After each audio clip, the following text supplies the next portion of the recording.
പ്രവാസികളുള്ള നമ്മളൊക്കെ ഫാമിലി ഗ്രൂപ്പിൽ നമ്മൾ സ്ഥിരമായിട്ട് ഈ ഒരു ലാൻഡഡ് സേഫ്ലി, റീച്ച്ഡ് സേഫ്ലി എന്നൊക്കെയുള്ള മെസ്സേജസ് കാണാറുണ്ട്. സാധാരണ രീതിയിൽ നമ്മളത് സ്ക്രോൾ ചെയ്തു പോവുകയും ലൈക്ക് എടുക്കുകയൊക്കെ ചെയ്യുന്ന ഈ ഒരു പോസ്റ്റിന് ഇങ്ങനെയുള്ള ഫ്ലൈറ്റ് ദുരന്തങ്ങളൊക്കെ വരുമ്പോഴാണ് ഇതിനൊക്കെ വലിയൊരു അർത്ഥമുണ്ട് നമ്മൾ മനസ്സിലാക്കുന്നത്. ഇങ്ങനെയുള്ള ഒരു ഫ്ലൈറ്റ് ദുരന്തത്തിൽ, അതുപോലെ ഇങ്ങനെയുള്ള ഒരു പാനിക് സിറ്റുവേഷൻസ് ഒക്കെ വരുമ്പോൾ നമ്മളൊക്കെ എല്ലാവരെ പോലെ തന്നെ വിഷമിതരാകും. എന്നിരുന്നാലും ഇതിനൊരു മറുവശം കൂടിയുണ്ട്. കാരണം ഇന്ന് വന്ന ഒരു 3-4 പേഷ്യൻസ് എങ്കിലും BP കൂടിയിട്ടും സ്ട്രെസ്സൊക്കെ ആയിട്ടാണ് വന്നിട്ടുള്ളത്. കാരണം അവരുടെയൊക്കെ പ്രിയപ്പെട്ടവർ പുറത്ത് ജോലി ചെയ്യുന്നവരുണ്ട്, സ്ഥിരമായിട്ട് വിമാനത്തിൽ യാത്ര ചെയ്യുന്നവരുണ്ട്. ഒക്കെ തന്നെ ഏറ്റവും സേഫസ്റ്റ് ജേണി എന്ന് പറയുന്നത് വിമാനയാത്രയാണ്.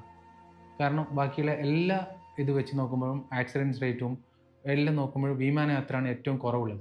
ഒഴുക്കിനെതിരെ നമ്മൾ നീന്തിയേ പറ്റുള്ളൂ. കാലത്തിൻ്റെ നിയോഗം എന്ന പോലെ വരാനുള്ളത് വന്നേ പറ്റുള്ളൂ. Life has to move on.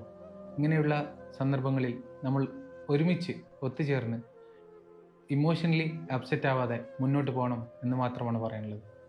കാലവും സമയവും കടന്നു പോകും, നമ്മളും നടന്നു പോയിക്കൊണ്ടേയിരിക്കുക.